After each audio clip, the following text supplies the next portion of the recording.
Qala al-muallif rahimahullahu ta'ala min mu'jizatihi sallallahu alaihi wasallam. Min mu'jizatihi, di antara mu'jizat Nabi Muhammad sallallahu alaihi wasallam. Amma Muhammadun, ini sekedar pendahuluan ya. Pengarang kitab ini ingin memberikan muqaddimah kepada kita sebelum beliau berbicara tentang penjelasan yang dijelaskan oleh pengarang kitab ini, An-Nibrasul Wahhaj, lebih luas. Wa dzalika anna an-nabiyya amma Muhammadun, adapun Nabi Muhammad, fa min mu'jizatihi, maka di antara mu'jizat beliau adalah haninul jid'i. Haninul jid'i. Ya, rintihan atau tangisan batang kurma ya. Tangisan atau rintihan batang kurma. Wa dzalika anna an-nabiyya, hal itu bahwa nabi, ceritanya adalah anna an-nabiyya sallallahu alaihi wasallam kana yastanidu hina yakhutubu, beliau berpegang atau bersandar hina yakhutubu, ketika berkhutbah atau menyampaikan nasihat, wasiat, ceramah, ila jid'i nakhlin, pada sebuah batang kurma, fi masjidihi, di masjid beliau, qabla an yu'amala, sebelum dibuatkan lahu, bagi beliau, al-mimbaru, mimbar. Falamma umila lahul mimbaru, maka ketika dibuatkan lahu, bagi beliau, al-mimbaru, sebuah mimbar, su'ida, maka beliau naik alaihi, ke atas mimbar, fabada'a bil khutbati, maka beliau memulai menyampaikan khutbah, wa huwa qaimun, dalam keadaan beliau berdiri, alal mimbari, di atas mimbar. Fahannal jid'u, maka kemudian batang kurma yang tidak lagi dipakai Rasulullah bersandar ketika beliau menyampaikan khutbah itu kemudian merintih, menangis. Hatta sumi'a, sehingga terdengar, haninuhu, rintihan dan tangisnya, fil masjidi, di masjid. Para sahabat kemudian mendengar suara rintihan itu, mereka melihat, mereka mencari-cari sumber dari tangisan dan rintihan itu, ternyata bersumber dari batang kurma yang digeletakkan begitu saja di salah satu sudut masjid ketika Rasulullah sallallahu alaihi wasallam menyampaikan khutbah setelah beliau dibuatkan mimbar.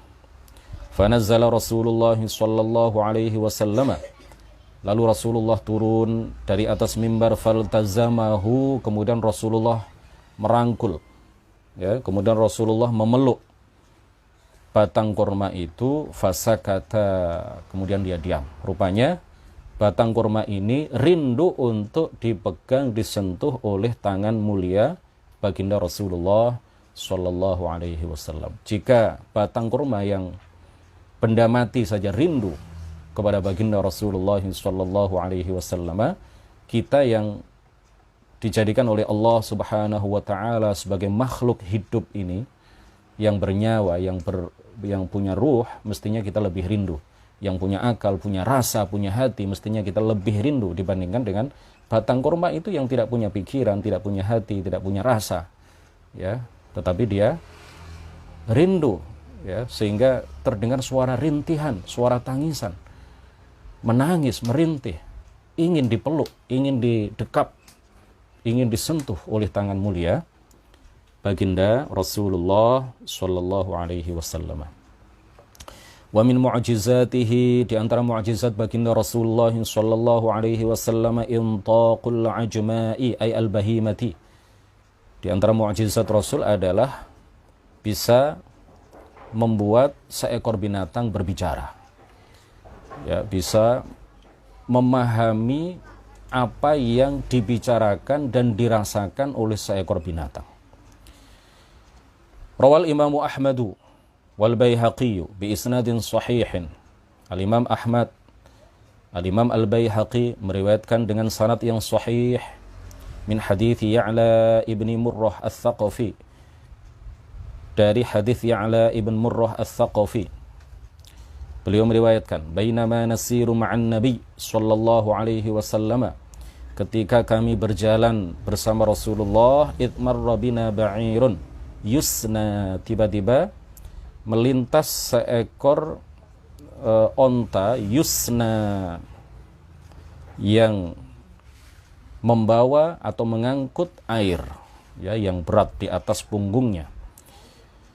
Falamma ra'ahul ba'iru, ketika onta tersebut melihat baginda Rasulullah berjalan bersama para sahabatnya, onta itu kemudian jarjaro, ya, mengeluarkan suara dari tenggorokannya. Jarjaro, mengeluarkan suara dari tenggorokannya. Fawadda'a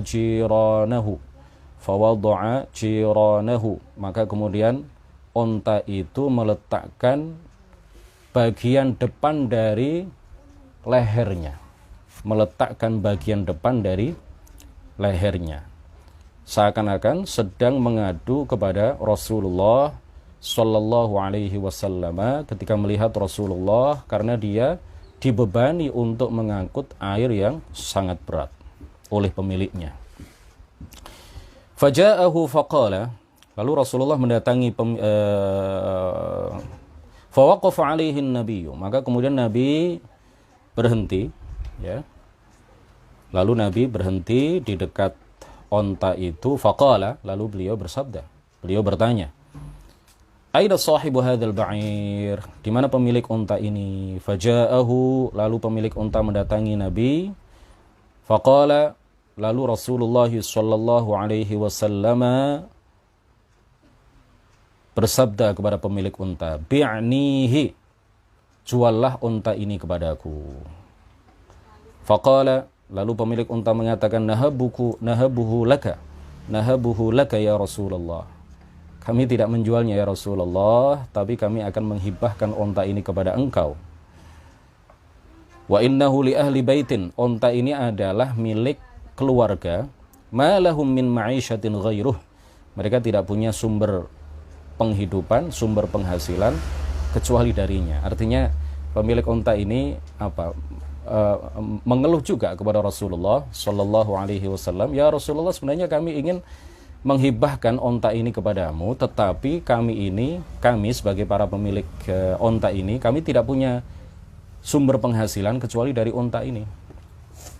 Ya, lalu tidak jadi diambil oleh Rasulullah, tetapi Rasulullah kemudian memberikan nasihat kepada pemilik unta itu. Amma ma dzakarta min amrihi, adapun apa yang engkau ceritakan mengenai unta itu, fa innahu syaka kathratal amali, maka sesungguhnya unta itu mengeluh karena terlalu banyak pekerjaan yang dia lakukan, wa qillatal alafi, dan dia mengeluh karena sedikitnya makanan yang diberikan kepadanya. Fa ahsinu ilaihi, maka berbuat baiklah kalian, wahai para pemilik unta, wahai keluarga-keluarga para pemilik unta ini, kepada unta ini, maka berbuat baiklah kalian kepada unta ini. Wa akhraja Ibnu Syahin meriwayatkan fi Dalailun Nubuwati, di dalam kitab Dalailun Nubuwah, an Abdullah bin Ja'far, dari Abdullah bin Ja'far qala, Abdullah bin Ja'far, seorang sahabat Nabi, qala, ya ini masih kerabat Rasulullah sallallahu alaihi wasallam, ardafani Rasulullah sallallahu alaihi wasallam, Rasulullah memboncengku, ya, artinya meletakkan aku di belakangnya. Dzata yaumin, mungkin mengendarai onta atau mengendarai hewan tunggangan yang lain, tidak dijelaskan di sini, tetapi yang jelas beliau menaiki seekor binatang, ya, atau hewan tunggangan. Kemudian Abdullah bin Ja'far ini ada naik di atas hewan tunggangan itu di belakang baginda Rasulullah sallallahu alaihi wasallam. Dzata yaumin, pada suatu hari, khalfahu, di belakang Rasulullah, fadakhala ha'ita rajulin, lalu Rasulullah memasuki sebuah kebun seorang laki-laki minal ansari, dari kabilah Ansar. Faidha jamalun, tiba-tiba ada seekor unta. Falamma ra'an nabiyya, ketika unta itu melihat baginda Nabi, hannah, dia merintih. Fadharafat ainahu, lalu kedua mata unta itu meneteskan air mata. Fa'atahun nabiyyu, lalu Rasulullah mendatanginya. Famasaha dhifratihi, Adh-dhifrat itu adalah jamak dari dhifra. Ya, jadi artinya adalah al-'azm asy-syakhis khalfal udhun. Ya, kemudian Rasulullah mengusap tulang menonjol yang ada di belakang telinga onta itu, diusap, ya, dielus-elus oleh Rasulullah. Fasakana, kemudian dia tidak merintih lagi. Lalu dia berhenti dari rintihannya, dia diam, onta itu. Tsumma qala, lalu Rasulullah bersabda, "Man rabbu hadzal jamal?" Siapa pemilik onta ini? Faja'a fatan minal ansari, lalu datanglah seorang pemuda dari suku Ansar, dari kabilah Ansar. Faqala, lalu pemuda yang merupakan pemilik onta itu berkata, "Hadza li," ini adalah milikku wahai Rasulullah.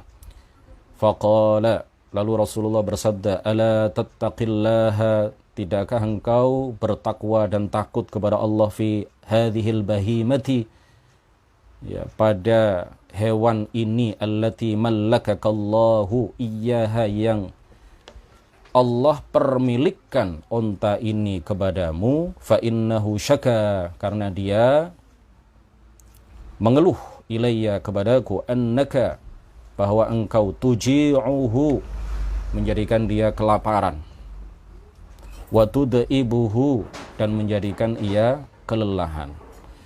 Wa huwa haditsun sahihun, hadits ini adalah hadits yang sahih, kama qala, sebagaimana di komentari oleh al-muhadditsul lughawiyyu Murtada az-Zabidiyyu di dalam kitab fi syarhi ihya'i ulumiddin yang berjudul apa? Ithafus Sadatil Muttaqin.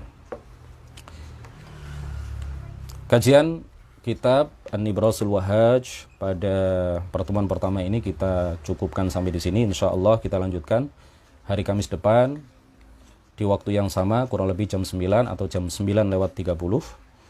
Mudah-mudahan apa yang kita pelajari semakin mengokohkan keimanan kita kepada Allah Subhanahu wa taala dan keimanan kita kepada baginda Rasulullah sallallahu alaihi wasallam, dan mudah-mudahan semakin menanamkan rasa rindu dan cinta kita kepada baginda Nabi besar Muhammad sallallahu alaihi wasallam. Mudah-mudahan Allah memberkati kita semuanya. Barakallahu fiikum. Nuhallil wa nusalli 'alan nabi. La ilaha illallah. Allahumma salli 'ala sayyidina Muhammad wa 'ala alihi wa sahbihi wa sallim. Rabbi ighfirli wa liwalidayya wa lil mu'minina wal mu'minat. Wassalamualaikum warahmatullahi wabarakatuh.